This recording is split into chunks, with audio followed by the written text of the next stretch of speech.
Hey folks, I'm Pastor Eric Tritton from Gloria Dei Lutheran Church in Hudson, Ohio. This is a weekly word, and I'm glad you're with me because we're starting a new series, and we're going to talk about that Old Testament hero of the faith, Joseph. And so this is a little bit of maybe some things you didn't remember about Sunday school, or digging into the life of this really rather important individual from the scriptures. Um, Joseph is probably best known because of the special coat that his father gave him. I'm going to talk about that in just a second. But there's a lot about Joseph in Genesis. You can read about him in Genesis 37 through 50. And there are about 15 chapters there, 13, 14, 15 chapters that talk about him, which is roughly the same as Abraham, almost the same as Jacob himself, although there's some crossover there. So he's a rather important figure in the life of the faith, and one that's worth spending a little bit more time on. Now, as I said, he's probably best known for that special coat that his father gave him. Songs have been written about it. Dolly Parton sang a song about Joseph's coat of many colors. There's a musical, Joseph and the Amazing Technicolor Dreamcoat, by Tim Rice and Andrew Lloyd Webber, made famous by Donny Osmond. If you ask certain people, they will say he is the only one who's allowed to play Joseph. But Joseph was born to Jacob and his favorite wife, Rachel. And I probably need to pause on that because, we're only really supposed to have one wife, one husband. But God deals with sinners. Sometimes people point to Jacob to say, hey, polygamy is okay, or hey, look, God doesn't care what we do with marriage. I think it's more like God deals with sinners, and he deals with us where we're at. I don't see this as approval of polygamy, especially since God speaks otherwise of saying that marriage is a man and a woman and it's supposed to be, for life. Here's Joseph, here's, Jacob and his wives, and Joseph gets set aside as perhaps the favorite child. He is not the first child. There are a bunch of brothers who are older than him. There is one who is younger than him. But this special coat that was given to him maybe marked him as Jacob's heir, that he had passed by all of the others to set aside Joseph in this special place. Some have said that it may have set him aside as a priest.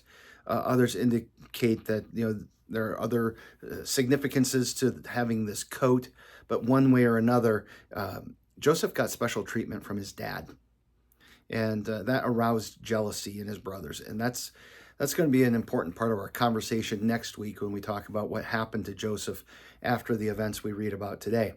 And I want to dig into a little bit of his story here by reading Genesis chapter 37, starting with verse 3. It says, "Now Israel," which is Jacob's other name, "now Israel loved Joseph more than his own other sons, because Joseph was born to him in his old age, and he had made a long-sleeved robe for him." This is that coat of many colors. There's some debate about how to translate this. When his brothers saw that their father loved him more than all his brothers, they hated him and could not bring themselves to speak peaceably to him. When Joseph had a dream, and when he told it to his brothers, they hated him even more. He said to them, "Listen to this dream I had. There we were binding sheaves of grain in the field. Suddenly my sheaf stood up, and your sheaves gathered around it and bowed to my sheaf." "Are you really going to reign over us?" his brothers asked him. "Are you really going to rule us?" So they hated him even more because of his dream and what he had said. Then he had another dream and told it to his brothers. "Look," he said, "I had another dream, and this time the sun, moon, and 11 stars were bowing down to me." He told his father and brothers, and his father rebuked him. "What kind of dream is this that you have had?" he said. "Am I and your mother and your brothers really going to come and bow down to the ground before you?" His brothers were jealous of him, but his father kept the matter in mind. So we read about Joseph having two dreams, and the first one dealing with sheaves of grain, and the symbolism is pretty obvious. Joseph's sheaf stands up, and the other sheaves come around it, and they bow down to him. And the idea is that, yes, indeed, he is going to rule over them. And then the second dream, the sun, the moon, and the stars, they all bow down to Joseph. I'm not sure what exactly that looks like, because like the sun and the moon bowing down, and I don't quite get that.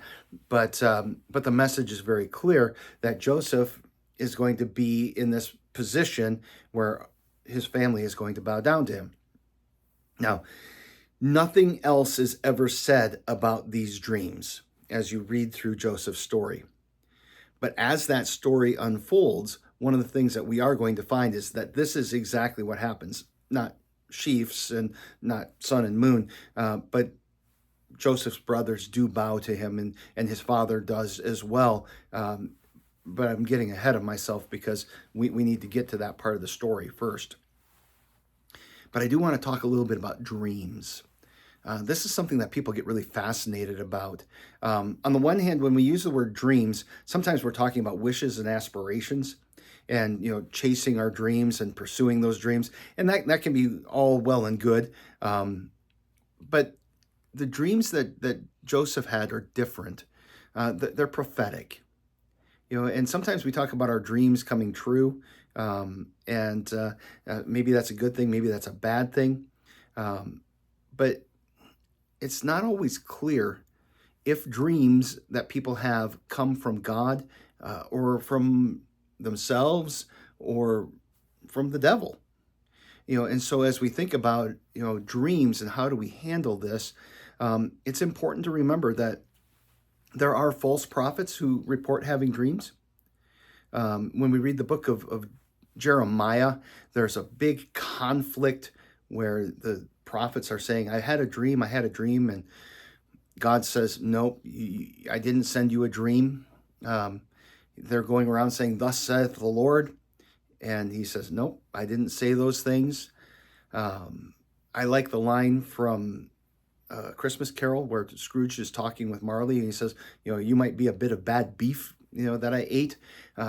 We sometimes, dream things based on whatever's going on in our heads, whatever we watched before we went to bed.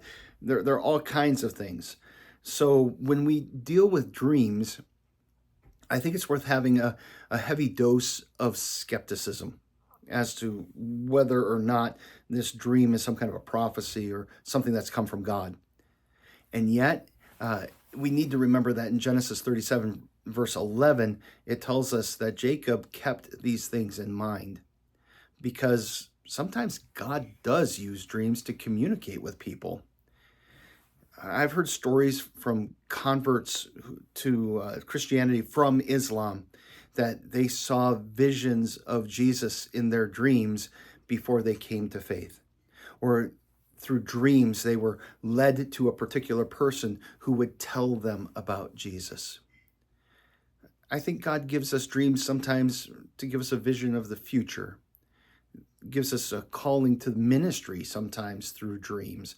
I've known pastors who have said that they had dreams that led them into the ministry. That was not my experience, but others have said that. I think maybe sometimes he gives us dreams to comfort the grieving. I've heard many stories about people who saw dead loved ones in their dreams, and that was something that was very comforting to them. But again, I always want to be cautious with dreams. I was once down in Haiti on a mission trip, and there was a pastor who approached me and said that in a dream, God told him that I was supposed to bring him with me back to the United States. I said, no, I didn't have that dream, and I don't have any confirmation from God. He's kind of promoting himself, and he's trying to manipulate people by giving them a message that can be neither confirmed nor denied. And the truth of the matter is that the human heart is deceitful above all things. So when a dream actually comes from God, it won't contradict his word.